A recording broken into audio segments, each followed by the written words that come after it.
কলবের মৃত্যুর মাধ্যমে মানুষ আল্লাহ থেকে দূরে সরে যায়। আল্লাহ থেকে যে আপনি দূরে সরে গেছেন এটা কেমনে বুঝবেন? হায় হায় হায়, আমার আল্লাহ ইবাদত থেকে, জিকির থেকে, কোরআন থেকে, দরুদ থেকে, মানুষকে সহযোগিতা করা থেকে আমার আল্লাহ তৌফিক তুলে ফেলবেন।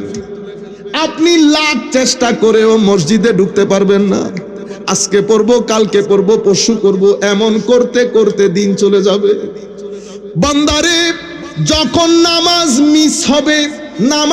মিস হবে আল্লাহর দরবারে তওবা করবেন। নামাজ মিস তখন হয় যখন আমার আল্লাহ আপনার কোনো কাজের কারণে নারাজ হয়ে যায়। আল্লাহ যাদের উপর রাজি থাকেন, কখনো আল্লাহ চান না আমার এই বান্দা আমার ইবাদত ছেড়ে দে, নামাজ মিস হোক। কখনো গালি দেবেন না। মুখে গালি আসা মানে আমার আল্লাহ কোনো কারণে আপনাকে অপছন্দ করছে।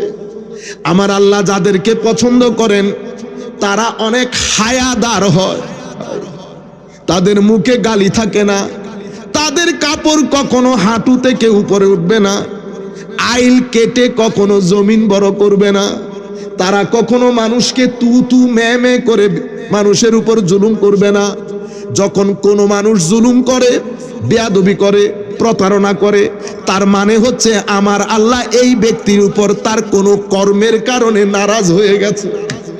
যদি আমার আল্লাহ রাজি থাকেন, পৃথিবীর যেই প্রান্তে, যেই কোনায়, জমিনে, ঘরে, সোফায়, আপনি শুধু এতটুকুন বলবেন আল্লাহ। একবার মাধ্যমে, এই আওয়াজের মাধ্যমে ভিতরে কেমন যেন আমরা বলি না চিটাঙের ভাষায় গুজুরি গুজুরি কাঁদে, মানে ভিতর থেকে বাঁধ ভাঙা কান্না আসে, আপনার ভিতর ভেঙে চুরমার হয়ে যাবে। আমার আল্লাহর সাথে যখন বান্দার মহব্বত হয়, এটা আজীব এক জিনিস। আপনি নিজে নিজে বুঝতে পারবেন আপনার হায়াতের মাধ্যমে, আপনার আমলের মাধ্যমে। কিন্তু যখন আমার আল্লাহ রাজি হয়, সবচেয়ে বুঝার বিষয় হচ্ছে বান্দা ভদ্র হয়ে যায়। নামাজি 5 ধরনের হয়। কয় ধরনের? হায় হায়, কয়েক ধরনের নামাজিকে বলে মুসল্লি মুকাররাব। এরা আল্লাহর নৈকট্য প্রাপ্ত মুসল্লি। এরা কারা? হায় হায়, কাশ আল্লাহর দরবারে ফরিয়াদ, আল্লাহ যেন আমাদেরকে একদিনের জন্য হলেও এই আন্দাজে নামাজ পড়ার তৌফিক দান করেন যেটা আল্লাহর মুকাররব বান্দারা পড়েছে। এটা আজীব নামাজ, এটা আজীব নামাজ। এই নামাজের মধ্যে বান্দা যখন যায় নামাজে দাঁড়ায়, বান্দার সাথে বান্দার মন, কলব, রূহ, নফস সব একসাথে নামাজে দাঁড়ায়। বান্দা যখন আলহামদুলিল্লাহ পড়ে, জবান আলহামদুলিল্লাহর যৌকের মধ্যে সাঁতার কাটে। মুখে পড়েছে আলহামদুলিল্লাহ, ব্রেন, চোখ, কলব, রূহ, কলব, বাতেন, আফখা সব কিছু এই আলহামদুলিল্লাহর সাথে যায়। তখন আমার আল্লাহ 18,000 পর্দা সরিয়ে আমার আল্লাহ বান্দার আলহামদুলিল্লাহর জবাব দেয়। আলহামদুলিল্লাহ, আপনি বলেন প্রশংসা মৌলা আল্লাহর। আমার আল্লাহ জবাব দেয় হামিদানি আব্দি, আমার বান্দা আমার প্রশংসা করেছে। বন্দাও বলে, আল্লাহ বলে, বন্দাও বলে, আল্লাহ বলে। এই ইবাদতের মাধ্যমে বান্দার সাথে আল্লাহর নৈকট্য নসিব হয়। নৈকট্য যখন নসিব হয়, বান্দার জীবনের মধ্যে পরিবর্তন চলে আসে, ঘন্টার মধ্যে পরিবর্তন চলে আসে। ব্যবহারে পরিবর্তন, কথাবার্তায় পরিবর্তন, চাল চলনে পরিবর্তন, মুআমালাতের মধ্যে পরিবর্তন, সততায়, সত্যবাদিতায় পরিবর্তন, সামগ্রিকভাবে পরিবর্তন আসে। কারণ নামাজ এবং মিথ্যা একসাথে কখনো যায় না, নামাজ প্রতারণা একসাথে যাবে না, নামাজ এবং অসত্য একসাথে যাবে না, নামাজ মানুষকে ঠকানো, জুলম একসাথে কখনো যায় না। হয় নামাজ নয় জুলম, দুইটা কখনো একসাথে যাবে না। যদি আপনি নামাজের সাথে জুলুমও চলে, তো বুঝতে হবে আপনার নামাজ হচ্ছে না, আপনার নামাজ। তো মুসল্লি একটা কি মুকাররব। দ্বিতীয় প্রকারের মুসল্লি কারা? তো দ্বিতীয় প্রকারের মুসল্লিকে বলে মুসল্লি মুফলিহ। قد أفلح المؤمنون الذين هم في صلاتهم خاشعون। সেই মুমিন সফল কারা? যাদের নামাজের ভিতরে খুশু আছে, এই মুসল্লিরা সফল। এদের নামাজে যখন দাঁড়ায়, তাদের সাথে তাদের কলব বাতেনও দাঁড়ায়। তাদের রূহ নামাজে, কলব নামাজে, নামাজ বাইরে যায় না। নামাজের মধ্যে খৌফ থাকে, খশিয়ত থাকে, মহব্বত থাকে, তাকওয়া থাকে, ওয়ারা থাকে, ইখলাস থাকে। বান্দা আল্লাহ এই নামাজকে বড় পছন্দ করেন, বান্দাও এই নামাজকে বড় পছন্দ করেন। এদেরকে বলা হয় সফল মুসল্লি। কি মুসল্লি? সফল মুসল্লি। হায় হায়, এই নামাজের নামাজিও জিন্দা, যার জন্য ইবাদত করতেছে সে তো জিন্দা আছেনই, এই নামাজিও জিন্দা। কারণ যার ভিতর জিন্দা সেই হচ্ছে আসল জিন্দা। যার ভিতর মুর্দা আমার আল্লাহর দৃষ্টিতে সেই মুর্দা। যদি আমরা দুনিয়াতে হাঁটি, আমার আল্লাহ বলছেন আওয়ামান কানা মাইতান ফাআহইয়াইনা, তোমরা মৃত ছিলা, তোমাদেরকে জীবিত করেছি। ইয়া আইয়ুহাল্লাযীনা আমানু ইস্তাজিবু লিল্লাহি ওয়া লির-রাসূলি ইযা দাআকুম লিমা ইউহয়িকুম। নামাজের মধ্যে যদি আল্লাহ আল্লাহ রাসূল আহ্বান করে তো আল্লাহ আল্লাহ রাসূলের আহ্বানে সাড়া দিবে। তুমি যদি আল্লাহ আল্লাহ রাসূলের আহ্বানে সাড়া দাও, আল্লাহ তোমাকে জিন্দেগি দিবে। আপনি আমি ডাকলে যদি সাড়া দেন, মৃত ব্যক্তি সাড়া দিতে পারে? পারে না। তো যিনি সাড়া দিচ্ছেন উনি তো জিন্দা, কিন্তু আমার আল্লাহ বলছেন আমি এই জিন্দেগির কথা বলতেছি না। এটা তো হার্ট পাম্পিং করলে জিন্দা, বন্ধ হয়ে গেলে মুর্দা। আমি এই জিন্দা মুর্দার কথা বলতেছি না। তো মৌলা কোন জিন্দা মুর্দা? তার যার ভিতর জিন্দা সেই ব্যক্তি সব সময় জিন্দা। মুর্দাকে যে দুনিয়া থেকে দূরে সরে গেছে। কবরে চলে যাওয়া মানে দুনিয়া থেকে দূরে সরে যাওয়া না, এই মুর্দা। কলবের মুর্দাকে যে আল্লাহ থেকে দূরে সরে গেছে। কলবের মৃত্যুর মাধ্যমে মানুষ আল্লাহ থেকে দূরে সরে যায়। আল্লাহ থেকে যে আপনি দূরে সরে গেছেন এটা কেমনে বুঝবেন? হায় হায় হায়, আমার আল্লাহ ইবাদত থেকে, জিকির থেকে, কোরআন থেকে, দরুদ থেকে, মানুষকে সহযোগিতা করা থেকে আমার আল্লাহ তৌফিক তুলে ফেলবেন। আপনি লাখ চেষ্টা করেও মসজিদে ঢুকতে পারবেন না। আজকে পড়বো, কালকে পড়বো, পরশু করবো, এমন করতে করতে দিন চলে যাবে। বান্দারে, যখন নামাজ মিস হবে আল্লাহর দরবারে তওবা করবেন। নামাজ মিস তখন হয় যখন আমার আল্লাহ আপনার কোনো কাজের কারণে নারাজ হয়ে যায়। আল্লাহ যাদের উপর রাজি থাকেন, কখনো আল্লাহ চান না আমার এই বান্দা আমার ইবাদত ছেড়ে দে, নামাজ মিস হোক। কখনো গালি দেবেন না। মুখে গালি আসা মানে আমার আল্লাহ কোনো কারণে আপনাকে অপছন্দ করছে। আমার আল্লাহ যাদেরকে পছন্দ করেন তারা অনেক হায়াদার হয়, তাদের মুখে গালি থাকে না, তাদের কাপড় কখনো হাঁটু থেকে উপরে উঠবে না, আইল কেটে কখনো জমিন বড় করবে না, তারা কখনো মানুষকে তু তু মে করে মানুষের উপর জুলুম করবে না। যখন কোনো মানুষ জুলুম করে, বেয়াদবি করে, প্রতারণা করে, তার মানে হচ্ছে আমার আল্লাহ এই ব্যক্তির উপর তার কোনো কর্মের কারণে নারাজ হয়ে গেছে। যদি আমার আল্লাহ রাজি থাকেন, পৃথিবীর যেই প্রান্তে, যেই কোনায়, জমিনে, ঘরে, সোফায়, আপনি শুধু এতটুকুন বলবেন আল্লাহ। একবার মাধ্যমে, এই আওয়াজের মাধ্যমে ভিতরে কেমন যেন আমরা বলি না চিটাঙের ভাষায় গুজুরি গুজুরি কাঁদে, মানে ভিতর থেকে বাঁধ ভাঙা কান্না আসে, আপনার ভিতর ভেঙে চুরমার হয়ে যাবে। আমার আল্লাহর সাথে যখন বান্দার মহব্বত হয়, এটা আজীব এক জিনিস। আপনি নিজে নিজে বুঝতে পারবেন আপনার হায়াতের মাধ্যমে, আপনার আমলের মাধ্যমে।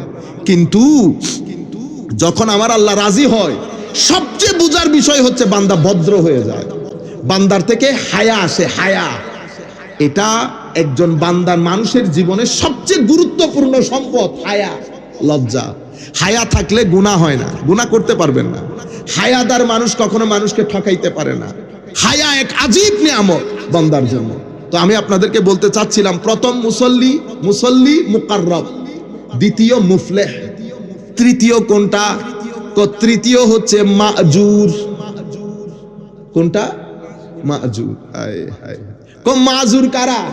মাজুর হচ্ছে ইয়া রব্বানা ইয়া কারীম, সেই ব্যক্তি বারবার চেষ্টা করে এটাকে জায়নামাজে রাখার জন্য। এটা বের হয় আজীব এক যুদ্ধ বান্দার সাথে। এটা বের হয়, সে বারবার চায় এটাকে যায় নামাজে রাখতে, আবার বের হয়, আবার চায় যায় নামাজে রাখতে। অনেক মাজুর এমন আছে যাদের নামাজকে আমার আল্লাহ মুকাররবের নামাজের চেয়ে বেশি মহব্বত করে। আমার আল্লাহকে তৌফিক দেয় না দেখার জন্য আমার বান্দা কি করে। তো কিয়ামতের ময়দানে আমার নবী বলছেন আমার আল্লাহ সওয়াবের পাহাড় করে দেবে। ব্যক্তি বলবে মাওলা কই আমি তো করতে পারি নাই, আমি বেটা তোরে তৌফিক দেই নাই সেই কারণে করস নাই। তৌফিক কেন দেন নাই মাওলা? আমি তোর এই জিনিসটা আমার অনেক পছন্দ হইতো, তুই ভিতর থেকে আকুতি ছিল এই কাজ করার, আমার তোর এই আকুতি বড় পছন্দের ছিল, আমি তোরে তৌফিক দেই নাই। আমি চাচ্ছিলাম তোর এই আকুতি কি রকম হয়, তোর এই আকুতি করার ইচ্ছা অনেক বেশি ছিল, আমার এটা বড় মহব্বতের ছিল, আমি তোরে তৌফিক দিলে তো তোর আকুতি নষ্ট হয়ে যেত। আপনারা বুঝতে পেরেছেন কি কি কারণে আল্লাহ বান্দাকে মাফ করে দেবে, কি কি কারণে বান্দা আটকে যাবে। এক ব্যক্তিকে আল্লাহ ক্ষমা করে দেবে। আমার নবী সাল্লাল্লাহু আলাইহি ওয়াসাল্লাম বলছেন এই ক্ষমা কোনো ইবাদত দিয়ে হবে না। কি দিয়ে হবে? হালাল রুজি কামাই করতে গিয়ে মাথা থেকে পা পর্যন্ত যে ঘাম জড়িয়েছে সেই ঘামের বদৌলতে কিয়ামতের ময়দানে বান্দার এমন এমন গুনাহ মাফ হয়ে যাবে যা কোনো ইবাদতের মাধ্যমেও। আপনারা বুঝতে পেরেছেন? সুতরাং যারা খাটুনি কাজ করে মনে রাখবেন ঘাম ঝরতেছে, এই ঘামের মাধ্যমে আল্লাহ জান্নাতের মধ্যে আজিম মর্তবা দান করবে। তো আমি আপনাদেরকে যে জিনিসটা বোঝাতে চাচ্ছি, মাজুর আমাদের যেটা হয় বারবার বের হয়ে যায় আবার ঢুকাইতে চায়, বের হয়ে যায় ঢুকাইতে চায়। হায় হায়। চতুর্থ নাম্বার মুসল্লি, চতুর্থ নাম্বার মুসল্লিকে বলে এরা মুসল্লি হায় হায় মুআকাব। এদের নামাজের মধ্যে নামাজের কারণে আমার আল্লাহ তাদেরকে আযাব আরো বাড়িয়ে দেবে, আযাব আরো বাড়িয়ে দেবে। এদেরকে আমার আল্লাহ পানিশমেন্ট দান করবে। ফাওয়াইলুল লিল মুসাল্লিন আল্লাযীনা হুম আন সালাতিহিম সাহুন আল্লাযীনা হুম ইউরাউন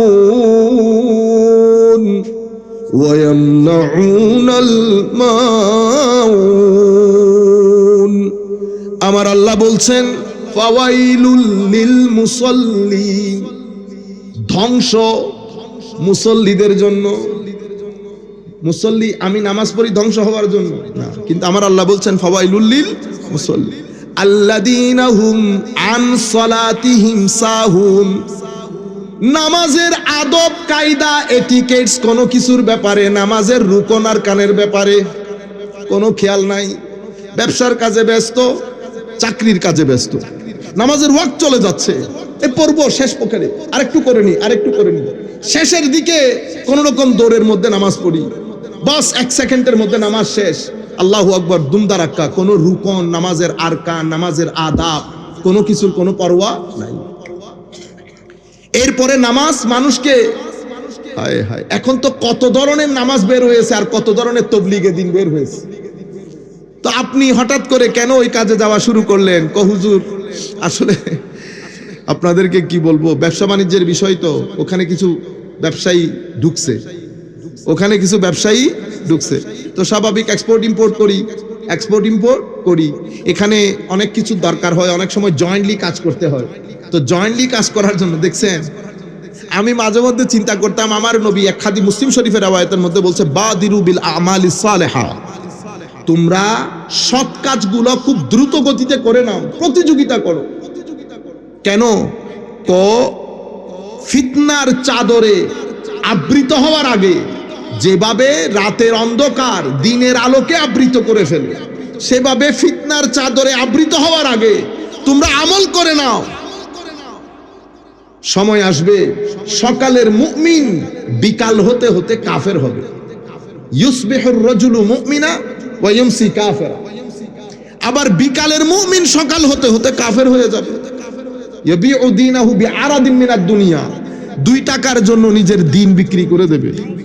আমি আপনারা বুঝছেন আমার নবী কোন দিকে ইশারা করতেছেন? এখানে বেচা কেনার বিষয় আছে, এখানে টাকা পয়সার বিষয়, বিভিন্ন অনুষ্ঠান। এই যে আমরা বিভিন্ন তবলিগের মধ্যেও যাচ্ছি, কেন ওখানে মানুষ আমাদের সবাই একসাথে কিছু হিসাব নিকাশ আছে। যাই হোক, বলা হচ্ছে এরা মুআকাব। আমার নবী হাদিসে পাকের মধ্যে বলছে কিছু মুসল্লি নামাজের কারণে কেউ পাবে 10, কেউ 8, কেউ 9, কেউ 8, কেউ 7, 6, 5, কেউ একও পাবে। আর কিছু মুসল্লির তো কোনো নামাজই নাই। কারা? মাল্লাম তানতাহি মাল্লাম তানহাহু সালাতুহু আনিল ফাহশাই ওয়াল মুনকার লা সালাতা লাহু। অন্য riwayতের মধ্যে বলছে লাম ইয়াজিদ মিনাল্লাহি ইল্লা বু'দা আও কামা ক্বালা নবী সাল্লাল্লাহু আলাইহি ওয়াসাল্লাম। আমার নবী বলছেন যার নামাজ তাকে অশ্লীল গর্হিত কাজ থেকে দূরে রাখে নাই, লা সালাতা লাহু, তার নামাজই নাই, তার নামাজ পরিপূর্ণ না। এমন আমার নবী সাল্লাল্লাহু আলাইহি ওয়াসাল্লাম বলছেন বরং তার নামাজ তাকে আল্লাহ থেকে আরো দূরে সরিয়ে দেবে। এখন মুসল্লি কয় প্রকারে পাইছেন তো? এবার আমরা আমার নবীর হাদিসের কথা বলি। আমি আপনাদেরকে চাচ্ছি অ্যাওয়ারনেস হোক, সচেতনতা আসুক। কেন সচেতনতা আসবে? আমাদের দ্বীনের মধ্যে 3টা অংশ। কয়টা অংশ? 3টা। ঈমান, বলেন ঈমান, ইসলাম, ইহসান। ঈমান, একটু মুখ নাড়লে আপনাদের একটু ভালো লাগবে, বুঝতে পেরেছেন? ঈমান, ইসলাম, ইহসান। ঈমান, ইসলাম, ইহসান, এই 3টা জিনিসের সমন্বয়ে দ্বীন। ঈমান কি? ঈমান হচ্ছে আকীদা, যেটার উপর আপনাকে আমাকে বিশ্বাস করতে হবে। আমরা বোধহয় জানিও না ঈমানের যে 7টা স্তম্ভ আছে, জানি আমরা? কারণ আমরা অন্যান্য বিষয়গুলো নিয়ে এত ব্যস্ত থাকি, আমাদের মূল বিষয় যেগুলো আগে আমরা মসজিদ থেকে শিখে ফেলতাম সেটা আমাদের ছেলেরা জানে না। আমার মাঝে মধ্যে অনেক ভয় হয়, আমার নবী যদি জিজ্ঞেস করে বেটা আমার উম্মতরা দ্বীনের ABCD জানে না, তুমি ওখানে গিয়ে বড় বড় এলমের কথা বলছো, কেন বলছো? এই জন্য আমার ইচ্ছে করে কাজটাই ছেড়ে দেই, কারণ মাহৌল এমন তৈরি হয়েছে। যেমন আপনি এখন আমাকে একটা পার্টে ফেলিয়ে দিচ্ছেন, মানে উনি অমুক, ওনার মাহফিলে বসা যাবে না, কিন্তু আমি আপনাকে কোনোদিন বলি নাই আমি অমুক, বলছি? বলি নাই।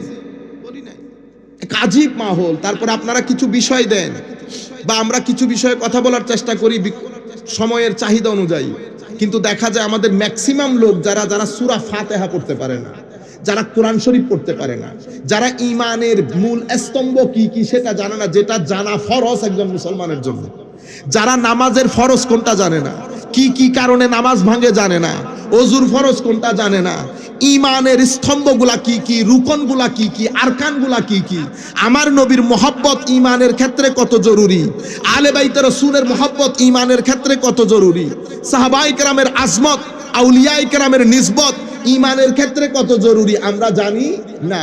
কি কি কোন কোন জায়গায় আমাদের ঈমানকে নষ্ট করার জন্য বর্তমান বাংলাদেশে ষড়যন্ত্র শুরু হয়েছে সেটাও আমরা জানি না।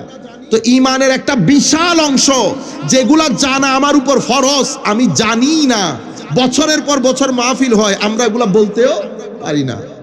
এরপরে ইসলাম। ইসলাম আমলের জিনিস। কি আমল? আপনি যে বিশ্বাস করেছেন সেটা মুখে বলতে হবে না, আশহাদু আল্লা ইলাহা ইল্লাল্লাহ ওয়া আশহাদু আন্না মুহাম্মাদান আবদুহু ওয়া রাসূলুহু। এরপরে নামাজ পড়া। নামাজের জায়গা কি রকম?